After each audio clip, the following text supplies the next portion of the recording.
Dude, appreciate the time and want to get into this acoustic run coming out to the IE. Going to be at the Fox in downtown Riverside on Sunday, February the 16th. And kind of curious, man, who was it in the band that shouted out, "Hey, let's do an unplugged tour"? Who was that? Who was the one that came up with that brainchild? I don't know. We've done one before years ago, but I think it was just in Canada. So I can't remember who it was, but it was good on them for doing it because it's so much fun. It really is. It's so much more than an unplugged show. It really is a whole thing. It's like very theatrical. We got sets and it's really it's a very dynamic thing. Something we've never done before to this degree. So I'm glad we're doing it for sure. I think it's kind of a good way to come out of the winter, kind of to defrost and get back into going to concerts. I mean, I think the beginning part of the year certainly makes more sense than midsummer. I think midsummer you want to have the loud rock show, but kind of a acoustic way to kind of break it in. And I'm curious too, with it being an acoustic unplugged show, going to be a little bit more storytellers in between tunes, talking about the writing of them and maybe some funny stories along the way. A little bit, but I mean, it does flow like a rock show. It does. We have some guests and we do some fun stuff during the show. Like we've got a bartender up on stage, and we do a piece for veterans and um, for uh, for a nonprofit thing we've been doing. So, but yeah, there's a lot of cool stuff that we do. Um, but yeah, I could do some more storytelling stuff. I'm always up for telling some stories. Work on your first 5 minutes of stand-up material. Yeah, exactly. I think that's always a cool thing. I mean, it kind of seems to make sense in that environment to kind of break things down and talk about the creation of some of those songs along the way. Yeah, it's a lot of people want to know too, especially when you hear stuff. It's kind of like the telephone game where you hear stuff. I'll do interviews and someone will say, "I heard you came up with this song," or "I heard you guys were found by this," and a lot of it's not really true. It's kind of over the years it's been misconstrued. So it's nice probably hearing it from the mouths of the band, what really where the song really came from, et cetera, et cetera. Yeah, and I'm kind of curious too, man. Are we looking at this as the end of the dinosaur touring cycle? Is this kind of a greatest hit set? How are we approaching the set list for this unplugged tour? Yeah, we try to play almost everything from all our records. There's some songs we don't play just because we feel like they don't really come across acoustic. And we have so many songs, so we're like, scratch it. Just instead of spending the time trying to make it work, we're like, forget it. So there's some stuff we haven't played ever on this tour, and I've been working on some songs like crazy for this run too. Try to put in some other new songs or other songs we haven't played in a long time. But yeah, I I'm just really looking forward to it. I'm looking forward to it as well too. And I don't know if you've gotten this far along, but as a kid, I played drums, so I'm always thinking about the drums at every show. And certainly, when you go unplugged, there's so many different ways to do it. I mean, obviously, guitar wise, you're just going acoustic pretty much. But drum wise, has that been figured out yet? Is it going to be acoustic drums? Is it going to be a slap box? Is it going to be bongos? It's all full live drums.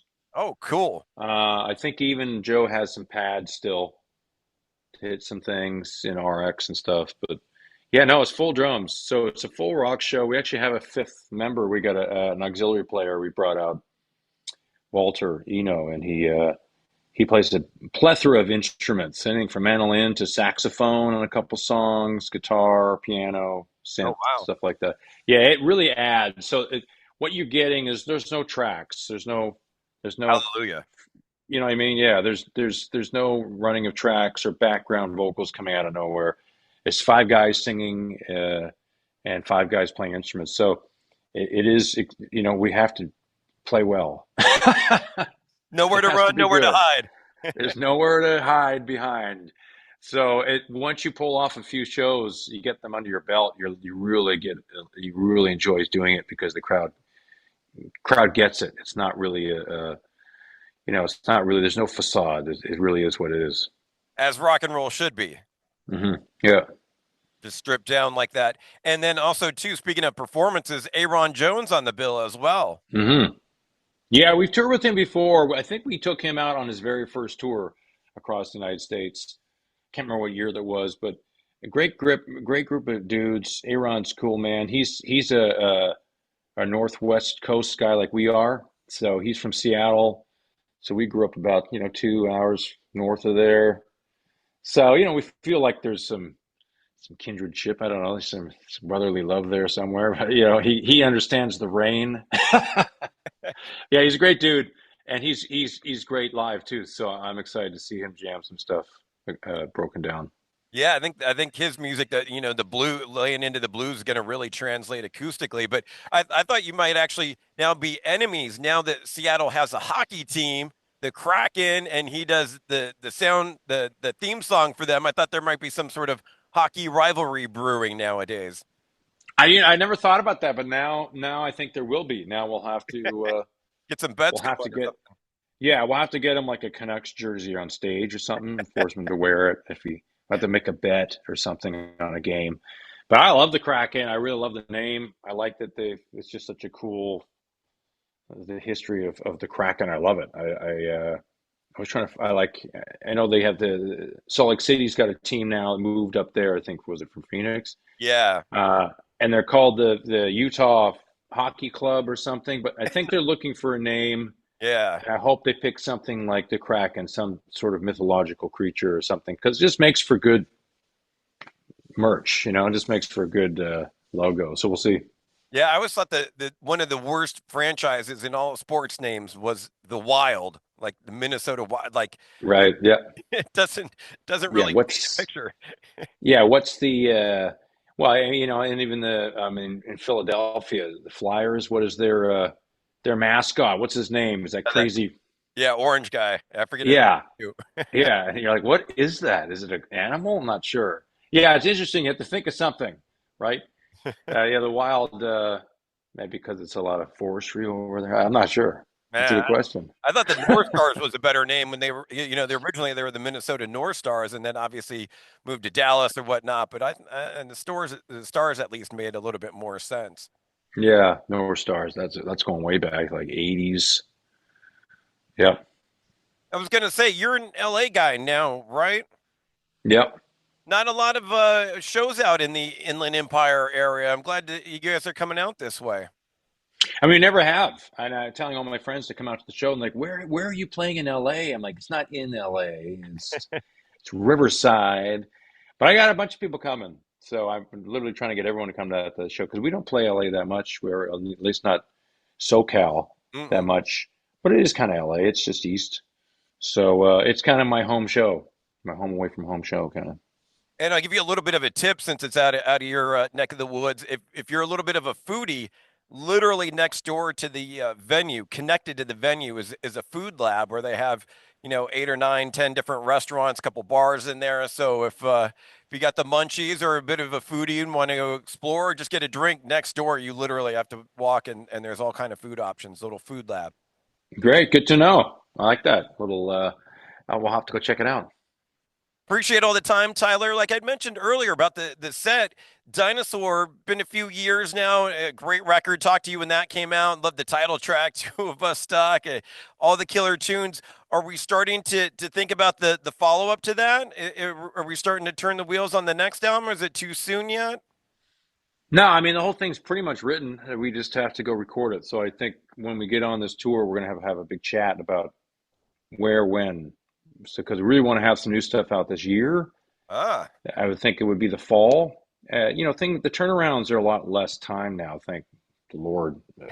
Because if we were to record something in April or May, I mean you're looking at next summer for the release. It's god awful. But nowadays, I think you can just go record a few songs and get something out to the fans immediately while you work on the rest of it, kind of thing. So ah. looking forward to it. Yeah, So that's the plan. Maybe drop some tunes in the fall, and then full length probably next year, 26. Then. yeah. Just start dropping tunes. A lot of people are doing that now, which I love. I love just people just want to hear new stuff rather than wait for us to put 13 songs together. It takes a long time. It does, but I still love the album format. I just hope that doesn't get abandoned along the way. Yeah, I think it'll always be there, but it just may be how they rather than releasing the one single than the full record, it may just be kind of a little bit longer. We'll see. I don't know. Speaking of tunes, dude, I did want to shine a light on the guest spot that you did for Sophie Lloyd, the judge and jury tune that you did. And I was kind of thinking that you might have turned up last week or the week before when she was at the Whiskey performing that song, but did want to talk a little bit about that tune. And did you know her before the song, or did she randomly hit you up on Instagram for that one? I follow her on Instagram, but I think it was just yeah, I think she just liked the band. I follow a ton of guitar players on Instagram. Everyone that shreds. I'm a kind of a shredder lover. Uh, And she just DM'd me and said, "Hey, I'm a fan. Would love to have you sing on. I'm putting out a record. Sing on one of my songs." And I was just like, "Psh, I'm in, 100%." So I think I was the very first person she hit up, oh, wow. yeah, because I remember recording the song, and then it was quite a while before. Then it was, I think, a bunch of other people that I'm friends with all of a sudden got on the record too, and I was just like, "Hey, this is going to be awesome. This is so cool." Yeah, I didn't get to go to the show. I wasn't in town, unfortunately. But I had friends that went to the show, and they said it was awesome. I was like, did they play Judge and Jury? And they're like, I don't know. I don't think so. I'm like, it's too They bad. did. But no, they did. They did play it, and Lauren Babick actually sang it, so it's kind of different to hear a female do the vocals on that one, but still great that they played. It still sounded great. Yeah, it's a great song. I'm glad it turned out, and she shreds a good solo on it. But Yeah, yeah, I missed the show. That's cool. Congrats to her on that. That's awesome. Awesome. yeah, yeah. Really, really dig her playing and her just whole vibe and spirit. I mean, she's a sweetheart. Definitely rooting for her, and cool that you got to at least participate in the video, which was really Yeah, fun. yeah. Because I mean, she's in England, so we had to kind of just do everything separately. I just recorded it here in LA, and then it's not hard to do. It's what I love about technology. And then I just filmed my parts of the video here, and I think she filmed the rest somewhere else. And we just they just spliced it together, and it makes it look like I'm there, but I'm not. Fun video with her, on trial and everything, and getting I arrested, love it. running the It's so slammer. good. Yeah, I mean, you think about 20 years ago, they would have had to flown us all to some sound stage, and would have Right. cost a quarter million dollars to make the same video. So it's pretty awesome. We can do this kind of stuff nowadays. Technology. Yeah. Tyler, appreciate all the time, man. Last thing I wanted to hit you with, we're an old school radio station. We do a feature called Mandatory Metallica, which you're going to be Mm. part of. I know you're a Metallica fan. Wanted to get your opinion. I've been having this little Metallica debate and wanted to get your thoughts on this. Me and my buddy in a little disagreement on the greatest Metallica thrash album ever, coming down on opposing sides, and wanted to get your take. My buddy says Ride the Lightning, where I come down on the next album, Master of Puppets. If you had to choose Oh, one out of those two, which one would it be? why don't I? You don't pick Kill 'Em All? Kill 'Em All. No. I skip because I feel like it's got a few covers on there. Oh, I see. Isn't that Hit the Lights on that? Yeah, yeah. But then, It's got Cthulhu's Revenge. I mean, Master Puppets is pretty awesome. I mean, growing up, I think that's when I first started listening to Metallica was probably Master of Puppets, and then after that was it Injustice for All? Was it the yep, next one? yep, Yeah, and then of course, then I think the first music video I saw them was One. right. And I was just like, I remember watching it with my sister. My sister was like, "What is this?" And I was like, "This is awesome." Yeah, that video would get you in trouble back in the day, whether it was sister. I know my mom would always be like, "What's this garbage?" When coming in and seeing that video and the dude all in the bed, all taped up, and Well, some of who'd that. you pick? Do you pick Master Puppets? That was I your pick? I picked Master because I think that album's flawless. Where Right is great. There's great songs on there: Fight Fire, Call of Cthulhu, For Whom the Bell Tolls, Fade to Black. But then there's some other songs like Trapped Under Ice and Escape that I might kind of skip through or not be as excited to look Right. to. Where I think Master, you put on from Battery all the way to Damage Inc. It's flawless, perfect. That's all right. I've seen Metallica the most out of every band actually. Really? Uh, me and Dave were in Paris doing press, just there with press, and it was me, him, and his girlfriend. And then someone's like, "Hey, Metallica's playing tonight. Do you want to go see them?" We're like, "Yeah, sure, that'd be cool." So they gave us these passes, or actually, they didn't give us anything. They said you got to go to this gate and get your passes. So we could hear them inside, and we're walking around the whole arena, and we can't get in. We don't know where this gate is. Of course, everyone's French. We finally find the gate, and it's like literally like a loading dock.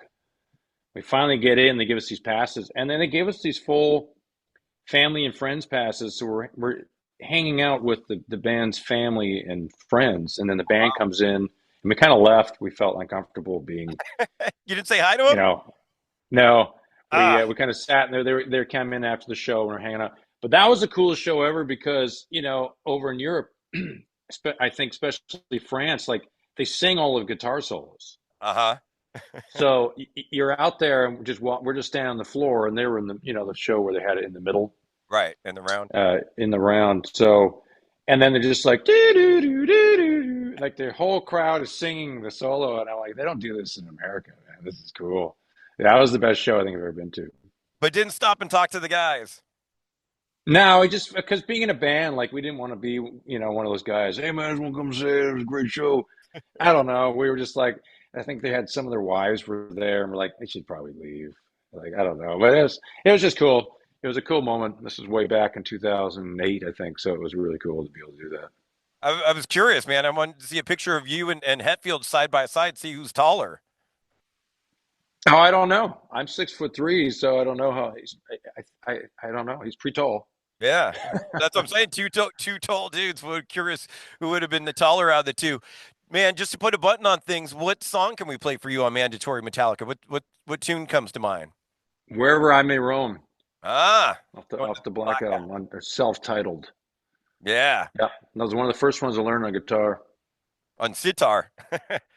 Yeah. Near. That's right. Beautiful, man. Thank you so much for the time. Always great to chat with you. And can't Yeah, wait for that show in Riverside. I'll be out there. Hopefully, I'll get to say hi. 100%. Come say hi. It's going to be fun. Can't wait. Thank you for the time, Tyler. You got it. See you, man. See ya. Bye bye. Bye.